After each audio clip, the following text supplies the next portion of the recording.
Yo, what's up guys, welcome back to the channel, and today let me show you how to view your simple account statements in 2025.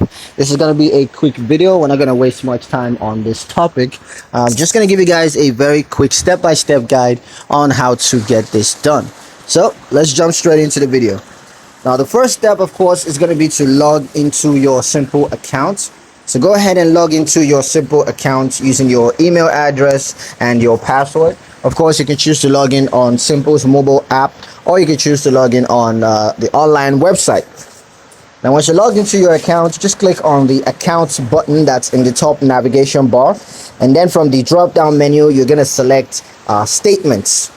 Next, you can view your account statements, including transaction histories and balances. You can use that to go through to check out your details and basically whatever it is you need that statement for, and just confirm the statement details by reviewing the information. That's pretty much it on how to view your simple account statements in 2025. Hope you guys liked the video. Hope you found the information useful enough. If you did like the video, comment down below, let me know what you thought. Share the video with your friends and subscribe to the channel if you haven't done so already, and I'll see you guys in the next one.